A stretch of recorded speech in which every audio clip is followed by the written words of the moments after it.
Some hurts never truly disappear. They don't vanish, they just scab over, leaving a dull ache you learn to carry, like an old bone that aches before the rain. Even now, I still jolt awake some nights drenched in sweat, certain I'm back in that house with him, until I remember I'm safe in my own bed, 7 decades removed from the frightened girl I once was. My name is Evelyn May Harper. I'm 76 years old, living out my days in a little home in Tennessee, the kind with a porch swing where I sit and watch the seasons drift past. Folks around here know me as the silver-haired grandmother who bakes pies for church socials and knits blankets for her grandbabies. They don't see the scars I keep tucked inside. They don't know the storm I had to survive to make it here. They can't imagine what it feels like to have your girlhood stolen on a plain, ordinary Tuesday. I came into this world in 1948, in a tiny Alabama town so small it barely deserved it on the map. Just a crossroads really, one general store, a white clapboard Baptist church, and scattered farms strung between creeks and hollers.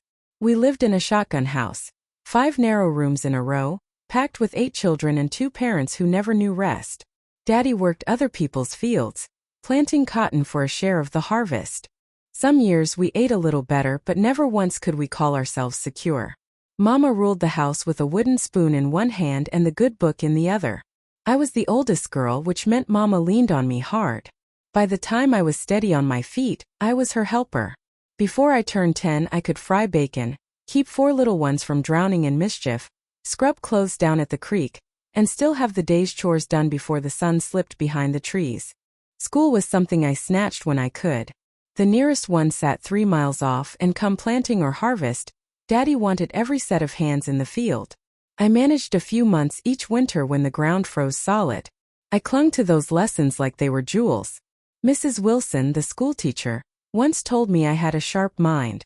She slipped me books now and then, and I read them under the glow of a kerosene lamp long after everyone else was asleep, dreaming of a world outside our county line. We weren't the poorest family around, but we lived one bad season away from empty plates. Meat was a Sunday blessing if it showed up at all. Most nights supper was beans, cornbread, and whatever greens we grew. A sack of sugar from the store was a treasure we only saw at Christmas. Dolls, if we had them, were stuffed with corn husks or stitched from scraps. But I had dreams. Lord, I had dreams. I'd watch the Greyhound rumble through town twice a week and imagine hopping on, riding it anywhere but here. My favorite place was the big oak behind our house. I'd climb higher than any of my brothers dared. High enough to glimpse the faint blue ridges of mountains on the horizon. Up there, the world stretched wide, promising something beyond our patch of red clay. I'd sit among the branches making plans. Maybe I'd teach school, maybe work behind the perfume counter in one of those grand department stores in Birmingham, or maybe I'd make it to Nashville where the music lit up the night. But I was only 14 the summer my life split in two. Still sleeping on a pallet with my sisters, still wearing hand-me-down dresses patched over and over, still daydreaming under that oak tree. I was just starting to step into womanhood, but I wasn't ready to leave being a child behind. The morning it all fell apart was blistering. Alabama summer heat presses on your skin like a wet wool blanket. I was in the kitchen with Mama, elbows deep in flour, kneading dough for biscuits when Daddy's voice cut through the house. "Evelyn May, get in here. We need to talk." That tone stopped us cold, every child, no matter what we were doing. I wiped my hands, glanced at Mama. She wouldn't meet my eyes. My stomach dropped like a stone. Daddy sat in his chair, the only cushioned seat in the house, his throne. He wasn't a tall man, but his presence filled the room. His hands were twisted and permanently stained from years in the fields, his face carved like leather by the sun. He rolled an unlit cigarette between his fingers, eyes fixed on me. Finally he spoke. "Sit." I perched on the wooden stool by his boots, my hands clasped tight, heart racing though I didn't know why. "You're 14 now," he said, striking a match on his boot. "It's time you became a woman." I nodded, thinking maybe this was about my monthly cycles, though Mama had already whispered explanations in her curt, practical way. But Daddy's words sliced through that thought. "We've arranged a marriage for you." The world went silent. The cicadas outside stopped buzzing. My chest locked tight. Marriage. The word barely made it past my lips. "Yes. It's all settled. You'll go to your husband's house tomorrow." My eyes darted toward the doorway where Mama stood. Her face was pale, her gaze pinned to the floor. I knew right then there'd be no saving me. "I don't want to get married," I blurted, panic rushing through me. His hand crashed against the chair's arm, making me jump. "This ain't about what you want. Women don't get to choose. Women obey." I trembled so hard my teeth rattled. "Who is he?" I whispered. Daddy exhaled smoke. "Mr. Charles Bowman." The name landed heavy in my chest. Mr. Bowman was a rich landowner, lived in the grand White House on the hill. A widower, nearly 50, with sons older than me. He owned the cotton gin where Daddy hauled our crop, the store where Mama stretched pennies on sugar and lard.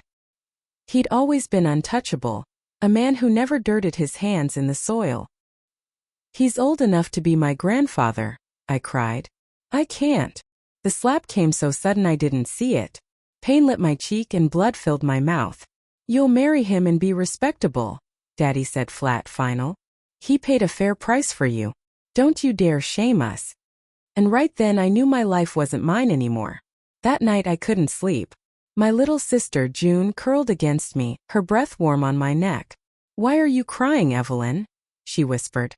I held her close, memorizing the smell of her hair, the weight of her small body. How could I tell her that tomorrow I'd be given away like livestock, never again to sleep under the same roof or climb the oak tree with the sky above me? So I said nothing. Morning arrived whether I wanted it or not.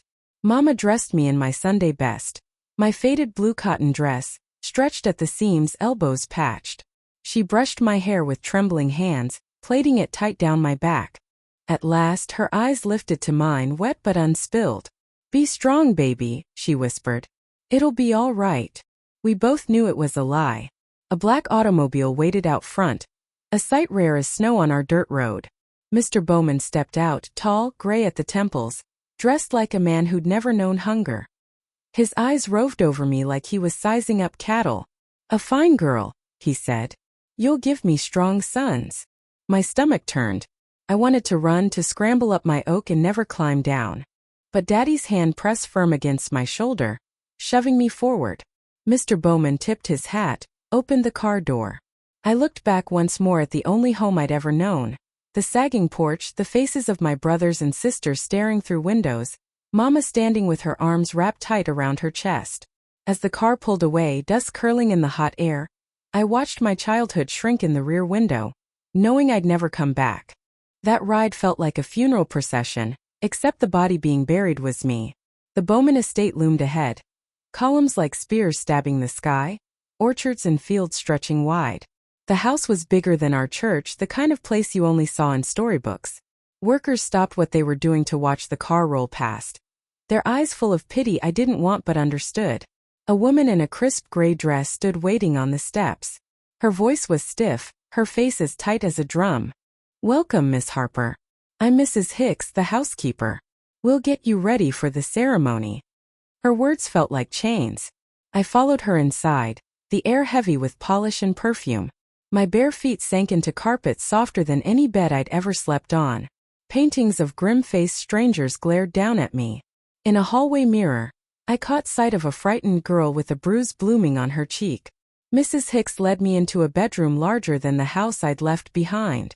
A white dress lay across the four-poster bed, with lace undergarments finer than anything I'd ever seen, let alone touched. "Mr. Bowman wants you presentable," Mrs. Hicks said, her eyes sweeping over my faded blue dress with disdain. "The washroom is through there. Clean yourself thoroughly. I'll return in 30 minutes to fix your hair." When she left, I just stood there, frozen in the middle of that enormous room, too afraid to touch anything.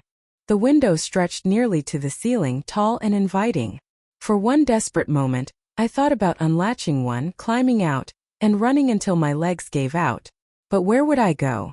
Who would take in a runaway girl with no money, no schooling, and a powerful man chasing after her? I was trapped. That room might as well have been a cell. The ceremony came at sunset in the Bowman family chapel, a stone building perched on the edge of the property. No friends, no family, just a scattering of local dignitaries, Charles's business partners and the household staff, lined up in tidy pews. My father sat near the front in his pressed Sunday shirt, not once glancing my way as I walked down the aisle. The preacher, a thin man with watery eyes, droned on about duty and obedience, about a wife's sacred role as helpmate and mother. He never once spoke of love. He never once spoke of choice. Do you, Evelyn May Harper, take this man as your lawfully wedded husband? A question that wasn't a question. A choice that wasn't a choice. My voice came out so faint I could hardly hear it myself. I do. And with those words at 14 years old, I became Mrs. Charles Bowman. Afterward, they held a small reception in the big house. People nibbled tiny sandwiches and sipped champagne, their conversations lowering to whispers whenever I came near. I didn't eat. Couldn't. My stomach was a knot of dread, ticking down the minutes until the house emptied and I would be left alone with him. Daddy didn't even say goodbye. He simply shook Charles's hand, gave me one curt nod and climbed into a neighbor's truck. $20 richer than he'd been that morning. $20, the price of his eldest daughter. As the last guest slipped out and darkness settled over the mansion, Mrs. Hicks came to me. Her face, stiff as ever, showed something that might have been pity if you squinted. Mr. Bowman is waiting in the master bedroom, she said softly. Top of the stairs, end of the hall. I stood at the base of that sweeping staircase for what felt like hours, my legs too heavy to move. The whole house was silent except for the relentless tick of the grandfather clock, counting away my final seconds of freedom. At last I forced myself up. Each step dragged like I was wading through molasses until I reached the door. My hand rose to knock, then fell as I realized I didn't need to. This was supposed to be my room now too. The master bedroom glowed dimly under a single lamp. Charles sat in an armchair near the window, jacket off, sleeves rolled, a cigar between his fingers. He didn't rise when I entered. "Come here, Evelyn," he said, voice thick with bourbon. I moved like a wooden puppet, my eyes on the rug. "You're my wife now," he said, reaching out to stroke my hair. "Do you understand what that means?" I nodded, though I didn't. Not really. Mama had never told me what happened between a man and a wife, only that it was my duty to obey and to give children. The older girls at school whispered things, but their knowledge was as broken and scattered as mine. "Good," he said, standing. His frame towered over me. "Then you know what I expect." What followed that night was something I've spent decades locking in the darkest corner of my memory. It cannot be forgotten, only endured. By dawn, I lay curled on the far side of the bed, tears soaking into a pillow softer than anything I'd ever slept on. My body was no longer my own in every possible way. I learned my place quickly in the Bowman house. My duty was to keep Charles satisfied, manage the staff, and present myself properly when company came. I was to laugh when expected, stay silent when men spoke of business, and vanish on command. I wasn't a wife. I was property, ranked somewhere above the field workers but below his prize horses. The days fell into a strict rhythm. I rose before Charles, dressed in the wardrobe Mrs. Hicks had ordered, and ate breakfast in the sunroom overlooking gardens I wasn't allowed to touch. The staff treated me politely but distantly, never forgetting I was the boss's child bride, never quite granting me the respect of mistress of the house. I wasn't permitted to cook, to clean, to write a letter without his eyes reading over it, or place a phone call without his ear pressed nearby. If I went into town, Mrs. Hicks shadowed me like a guard. My world shrank to the mansion's walls and manicured lawns. I drifted through rooms like a ghost in lace, tethered each night to a man who treated me as a possession. The worst was the loneliness. I missed June's whispers in the dark, Tommy's laughter, even Mama's sharp commands. At least there I'd been Evelyn May. Here I was only Mrs. Bowman, his young bride. Words spoken with a knowing smirk, as though both meant something indecent. 3 months passed. When my monthly bleeding didn't come, Mrs. Hicks summoned the doctor. His cold examination confirmed what I already suspected. I was with child. Charles was pleased. This was why he had taken me, to replace his first wife, dead in childbirth, and give him more heirs. He even softened for a time, resting his hand on my still flat belly, talking about names and schools. He gave me a pearl necklace to celebrate, fastening it around my throat like a chain disguised as jewelry. I was 15, pregnant, and utterly alone. It was autumn when Mrs. Jenkins, one of the younger maids, came to me as I sat on the back porch, watching the leaves scatter across the lawn. "Mrs. Bowman," she whispered. "Someone's asking for you at the kitchen door." I frowned. No one ever came asking for me. "Who?" "He said his name's Tommy. Claims he's your brother." My heart leapt. Tommy, my big brother, 16 now, the one who taught me to climb trees and catch crawdads down at the creek. "Where is he?" Mrs. Jenkins shifted nervously. "Mrs. Hicks sent him away. But he said he'd wait by the old oak at the property line. Said it was important. Everett was in Birmingham on business. Mrs. Hicks had gone into town. My chance. Cover for me," I begged. "Please. I'll be back before anyone notices." Her eyes darted, terrified. Then she gave one small nod. "Be quick. And be careful." I slipped out, keeping low against the hedges, heart pounding. If Charles ever found out, there would be consequences. But Tommy was waiting. Peace of home. The old oak loomed at the property's edge, its branches stretching over the stone wall. And there he was, lean, taller now, in overalls too short for his growing legs. "Tommy!" I cried, forgetting caution in my joy. His face lit in a grin, showing the chipped tooth I remembered. "Evelyn May." We clung to each other in a fierce hug, his arms tight around me, mine trembling with relief. He'd grown into a young man, but he was still my brother. "What are you doing here? Is everyone all right?" He nodded. "They're fine. Jessie cries for you at night. Mama too, though she hides it. I saved up money from odd jobs. Bought a bus ticket, asked around till someone pointed me here." I touched his face, scarcely believing he was real. "You shouldn't have come. If Charles finds out." "I had to see you," Tommy cut in. "Had to know you were okay.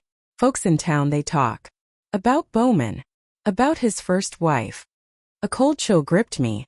"What do they say?" His jaw clenched. "Bad things. That he's mean when he drinks. That maybe she didn't just die in childbirth." I forced a smile, gesturing at my dress, my necklace. "I'm fine. I have nice things." Tommy saw straight through me. His eyes, so like mine, didn't buy the lie.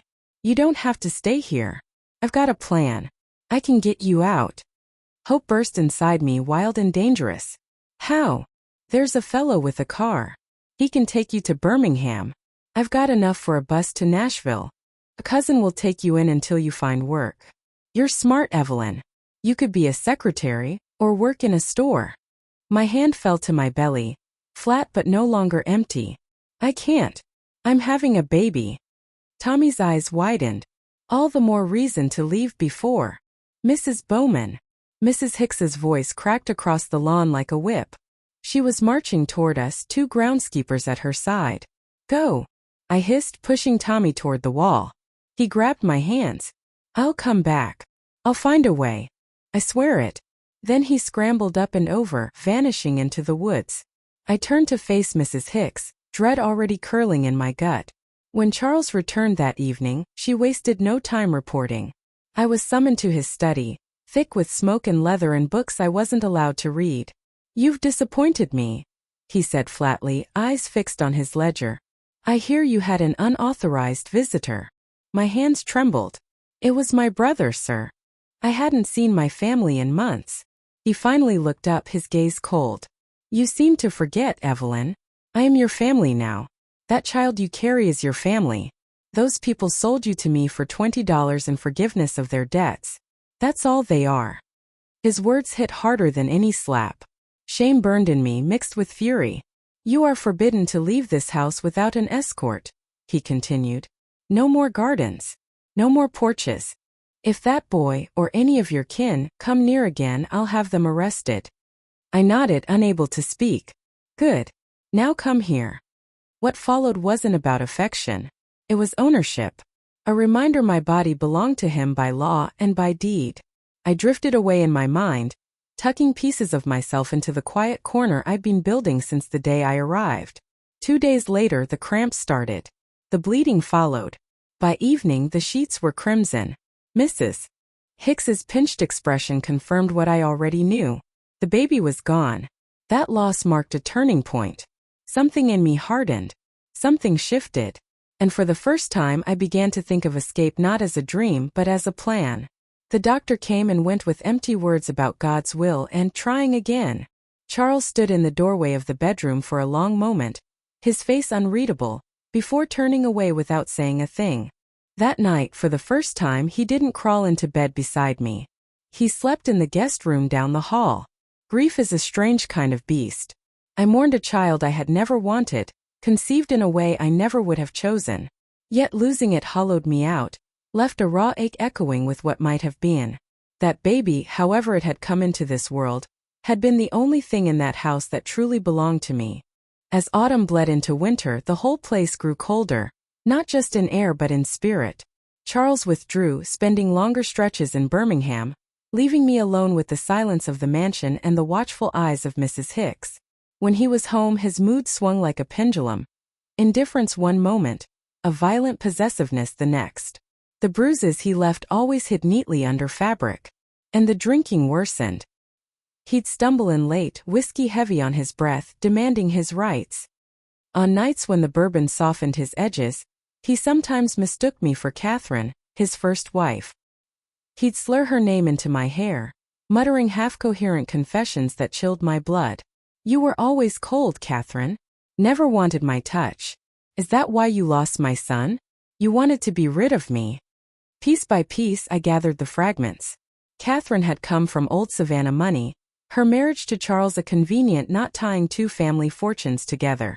She'd been admired for her beauty but accused of being distant. She'd lost 2 children before the final pregnancy that claimed her life. And Charles, whether he truly believed it or simply needed to believe it, convinced himself she had done it on purpose to escape him.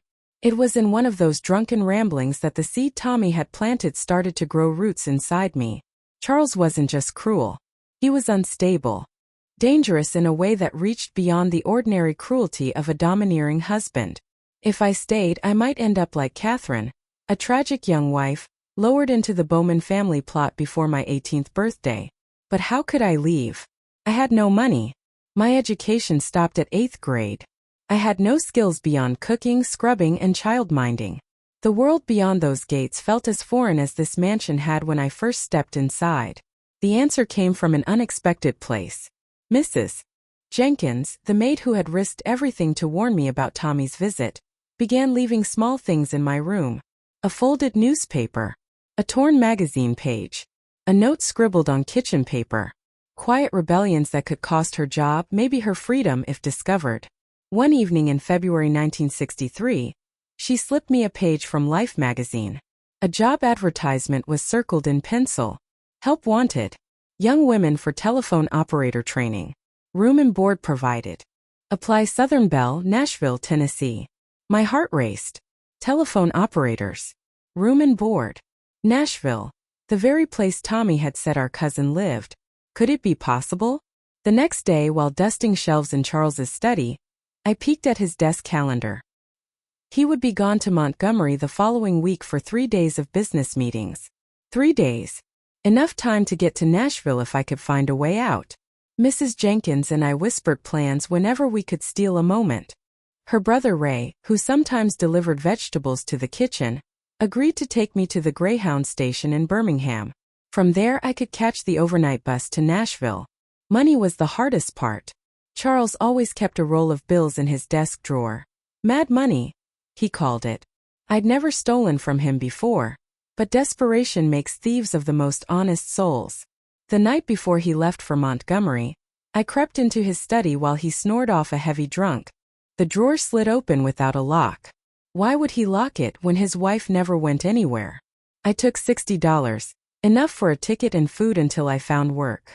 My hands shook so badly I dropped some coins, the sound echoing like thunder, freezing me in place. But Charles didn't stir. I tucked the bills into my nightgown pocket and returned to bed, the weight of them burning against my skin. The morning of his departure was cold and drizzling, February rain that matched the storm in my chest. I helped him pack, steady hands hiding the pounding of my heart. He barely looked at me, rattling off instructions to Mrs. Hicks. What meals I should eat, when I should rest, which rooms should be tended.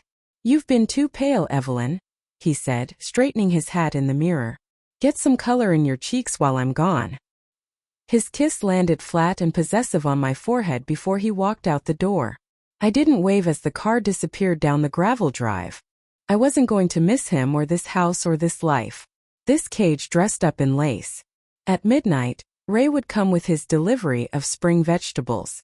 I spent the day preparing, packing only what I could carry in a small valise. 2 dresses, undergarments, a hairbrush, the pearl necklace Charles had given me when I told him I was pregnant. I would sell it in Nashville. I wrote a letter too, though I knew it would only stoke his rage. Still, I needed to leave words behind. Charles, by the time you read this, I'll be gone. Don't look for me. I am not Catherine, and I will not die in this house. I left it on his pillow. The hours crawled by. I jumped at every sound, certain he'd somehow know, that he'd return early and catch me. By evening, the staff trickled away until only Mrs. Hicks and Mrs. Jenkins remained, the jailer and the ally. I feigned a headache and went to bed early. Dressed in layers under my coat, I waited until the house fell into silence. At 11:45, I lifted my valise and crept downstairs, avoiding the step that always creaked. Mrs. Jenkins met me in the kitchen, eyes wide with fear. "He's waiting by the shed," she whispered. I hugged her tight. "Thank you for everything." She pressed a small bundle into my hands. "Sandwiches for the road. And this." She dropped a tiny silver cross into my palm. "For protection." Tears stung my eyes as I slipped out into the rain. Ray stood by an old pickup, rain dripping off the brim of his hat. "Mrs. Bowman," he called softly. "Yes," I whispered. "You're Jenkins's brother?" He nodded, grabbed my valise and tossed it into the truck bed. "Name's Ray. Get in quick." I climbed into the passenger seat, the vinyl cracked and cold under my legs. The truck smelled of damp earth and tobacco. Freedom. The engine rumbled to life, and Ray motioned for me to keep my head down until we cleared the property. My heart hammered as the truck jolted along the service road, splashing through puddles, each sound magnified like a warning bell. But then we were through the gates. I dared to look back. Through the rain, the mansion's white columns gleamed like ghostly teeth. For nearly a year it had been my prison, its grandeur a gilded cage that almost broke me. Now it grew smaller in the distance, and something inside my chest unfurled. "You all right, miss?" Ray asked gently. I realized tears were slipping down my cheeks, mingling with rain. "Yes," I whispered and meant it. "For the first time in a long time, I think I am." The Birmingham Greyhound station was nearly empty in the early hours, buzzing under harsh fluorescent light. Ray waited until I bought my ticket, one way to Nashville, leaving at 2:15 a.m. "You sure you'll be okay?" he asked, his eyes scanning the room. "I'll be fine," I said, though my confidence was thin as paper. "Tell your sister. Tell her I'll never forget what she did for me." He tipped his hat. "Good luck, Miss Bowman." I straightened. "Not Bowman. Evelyn May Harper." He smiled faintly, then left. For an hour and a half I sat stiff on a hard plastic bench, clutching my valise, jumping at every sound. Each time the door opened, I expected to see Charles storming in, but no one came. At last, the bus rolled in, silver and gleaming, Nashville glowing on the board. My legs trembled as I boarded, found a seat, and pressed my face to the glass. When the driver pulled away, leaving Birmingham behind, I let out a breath I'd been holding for nearly a year. I was 16 with $60 stolen and a pearl necklace in my pocket. But I was free. The bus rumbled into the night, wipers slapping a rhythm on the windshield. Exhaustion stole over me, and somewhere near the Tennessee border I drifted off. I dreamed of oak trees and creek beds, of June's laughter, of a life still waiting. When I woke, dawn was breaking over rolling Tennessee hills. The driver announced we'd be in Nashville soon. My stomach churned with fear, but stronger than fear was determination. I had escaped Charles Bowman's house. Whatever came next, it would be mine to choose. The Nashville terminal buzzed with noise and motion. Overwhelmed, I clutched my valise tight. For one fleeting second, I thought about boarding a bus back. Back to the devil I knew. But then I pictured Charles reading my letter, fury in his eyes. No, there was no turning back. Only forward. I approached the information desk, where a woman with kind eyes and iron gray hair Saturday. "Excuse me, ma'am," I said softly. "Could you tell me how to find the Southern Bell office? I heard they're hiring." She studied me, taking in my wrinkled dress, my thin frame, the shadows under my eyes. Something softened in her gaze. She pulled out a city map, circled a spot. 3 blocks that way. Big blue doors. You can't miss it. But they don't start interviews till 9. Honey, you look like you could use breakfast first. There's a diner around the corner. Tell Marlene at the counter that Betty sent you. My stomach growled, betraying me. Thank you, I whispered, clutching the map. She smiled, weary but warm. We women have to look out for one another in this world, don't we? I nodded, throat tight. She didn't know my story. She couldn't imagine the prison I had escaped. But in that moment, I felt the smallest flicker of something I hadn't felt in years. Hope. Somehow, though, that woman behind the counter had seen right through me. She recognized a fellow traveler on a hard road. The diner was warm, filled with the smell of frying bacon and strong coffee. I slid onto a stool at the counter, ordered eggs and toast, and asked if Marlene was there. The waitress who poured my coffee, with her bottle blonde hair, red lipstick, and eyes that told 1,000 stories, gave me a knowing smile. That's me, honey. Betty sent you, didn't she? You looking for work, a room, or both? Both, I admitted quietly. I'm hoping to get on at the telephone company, but I need a place to stay tonight either way.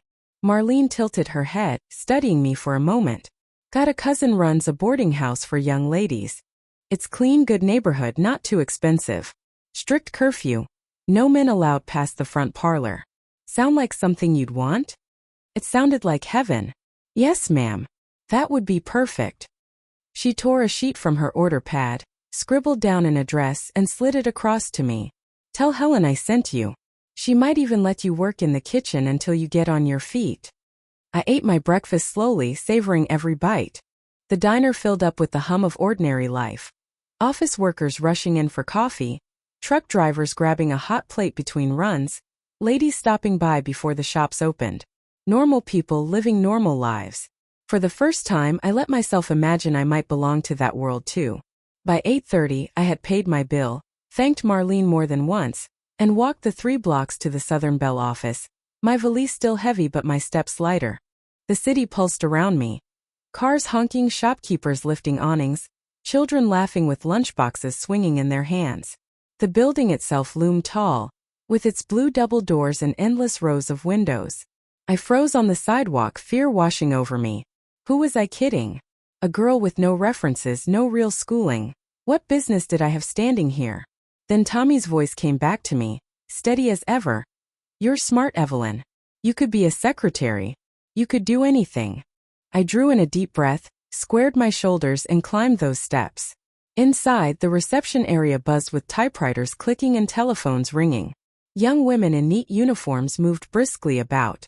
I approached the front desk where a sharp-looking woman sat, her nameplate reading Mrs. Eleanor Watson, Personnel Director. May I help you? She asked without glancing up from her papers. Yes, ma'am, I said, trying to keep my voice steady. I'm here about the operator position advertised in Life magazine. Her eyes lifted, assessing me like she could see everything I was and wasn't. Do you have an appointment? No, ma'am. I just arrived in Nashville. But I learn fast, and I'll work harder than anyone you've ever hired. A faint smile tugged at her mouth. Confident, aren't you? She slid an application form toward me. Fill this out. We'll need references, past employment, education. My heart sank. What could I possibly write? I had no references, no real jobs, only farm chores and a year stolen as a child bride. I don't have references, I admitted softly. I just turned 16. I've never had a proper job. Mrs. Watson's eyebrows shot up. 16? The posting was for 18 and older. Please, I whispered, the desperation leaking through. I need this job. I need a fresh start. I'll do anything to prove myself. Something flickered in her eyes, and she leaned back in her chair. What's your name? Evelyn May Harper, I said, letting the weight of my real name settle back into me. Well, Miss Harper, Southern Belle doesn't normally take girls under 18. She tapped her pen against the desk, then sighed. But sometimes there are special circumstances. Would those apply in your case? I didn't know exactly what she meant, but I knew a lifeline when I saw one.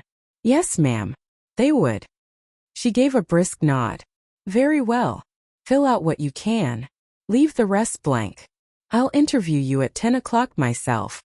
Relief swept over me like a summer rain. Thank you, Mrs. Watson. Thank you so much. Sitting in the waiting area with that nearly empty form in my lap, I realized something profound. For the first time since my father called me into that front room years ago, I was making choices for myself. Maybe nothing would come of it. Maybe I'd be turned away. But if so, it would be because of my decisions, not someone else's. My life was finally mine again. That interview changed everything. Mrs. Watson looked me straight in the eye and said, "On paper, your qualifications are nearly nothing." My stomach dropped. But then she added, "Determination counts for something, and you've got plenty of it." Her next question cut me to the quick. "Are you running from someone, Miss Harper?" I hadn't expected honesty like that. My lips trembled before I whispered, "Yes, ma'am, I am." She nodded, unsurprised.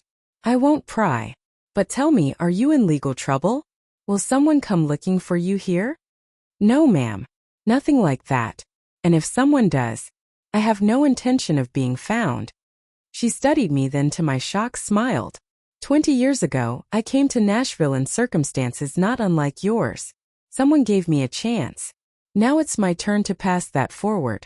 You'll start Monday. Not as an operator, you're too young. But we need clerks in the records department. It's entry level, but it pays. Be here at 8 sharp. Modest dress. Clean. Professional. I nearly burst into tears. "Thank you. I won't let you down." "See that you don't," she said briskly, but her eyes softened. "And Evelyn, whatever you're running from, I hope you find what you're looking for here." That night, Helen's boarding house felt like stepping into another world. A 3-story Victorian filled with 12 young women making their way in Nashville, secretaries, nurses, shopgirls. My room was small, barely big enough for a bed and dresser, but it was mine alone. Helen herself was a widow with sharp eyes and strict rules. Curfew, no men upstairs, no alcohol, meals at set times. But unlike Mrs. Hicks, her rules came from care, not cruelty. She wanted to protect her girls, not control them. When I set my valise on that narrow bed, I felt richer than I'd ever been. That humble little room meant freedom. At dinner, the other boarders welcomed me warmly. Betty Sue, a cheerful blonde from Knoxville, leaned across the table. "Where you from?" "Alabama," I said vaguely. "A small town. You wouldn't know it." "I get it," she grinned. "I came here after my fiancé ran off with my cousin. Needed a fresh start." The table burst into laughter, and story after story followed. Broken engagements, dead-end jobs, family expectations they couldn't meet. None of them had escaped what I had, but all of them were running toward something new. For the first time, I felt less alone. My first week at Southern Belle was a blur of filing cabinets and endless paperwork. The work was repetitive but vital, and I found pride in every drawer I organized. My coworkers, mostly women in their 20s and 30s, took me under their wing, showing me bus routes, where to buy cheap dresses, and sharing their sandwiches at lunch. When my first paycheck came, $1.42, I stared at it in awe.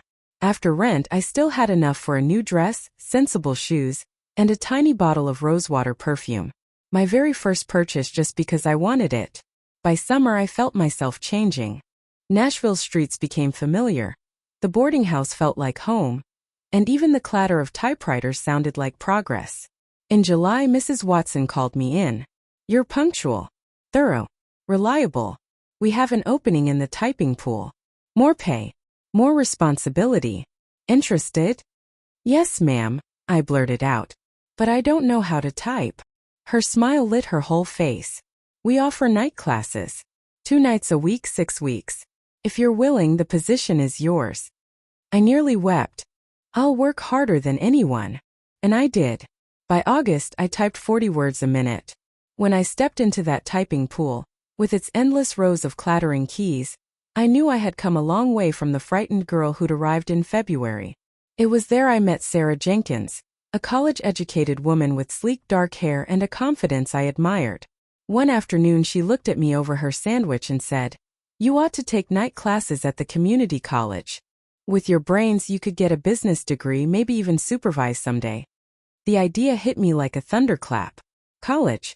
No one in my family had ever gone, especially not the girls. But maybe, just maybe, it was possible. Education beyond the basics, that was for rich folks, city folks, not for sharecroppers' children from nowhere, Alabama. I hadn't even finished high school. But Sarah just waved away my protest. Get your GED first, then enroll. Plenty of people do it. Southern Belle might even help with tuition if you promise to stay.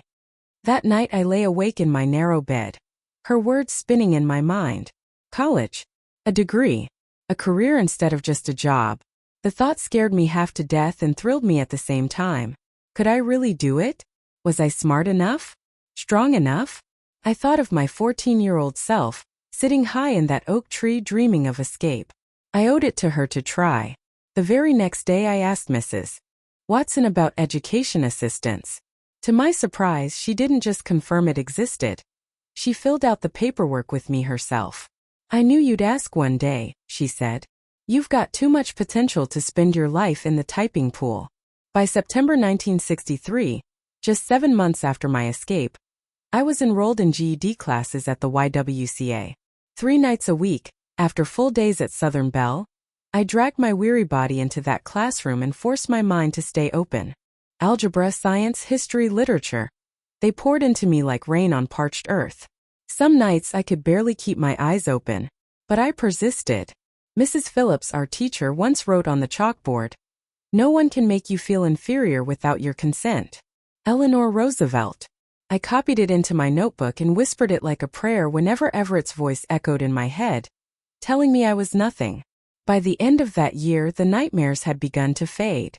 I no longer woke in terror expecting to see him looming in the shadows. For the first time since childhood, I felt like my life was truly my own.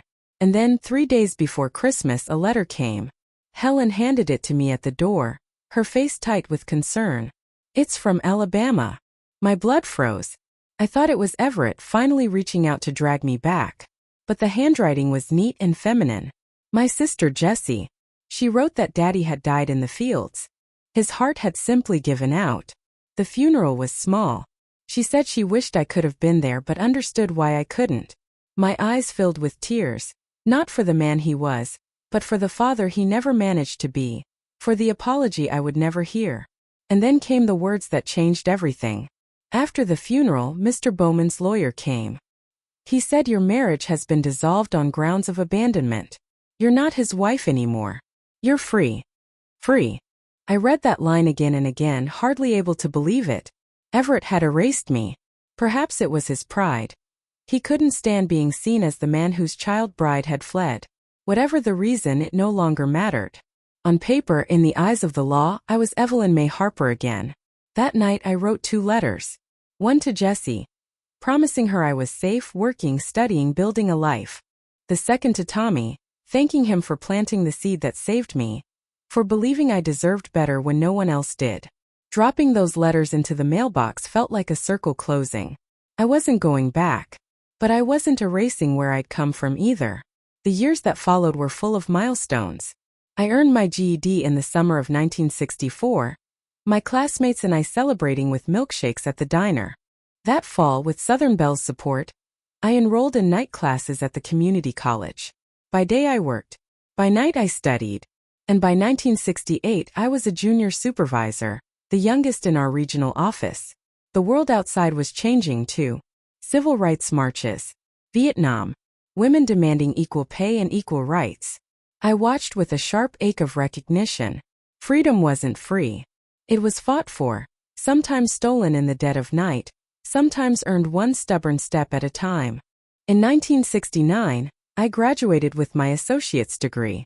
Mrs. Watson sat proudly in the front row beside Tommy and Jessie.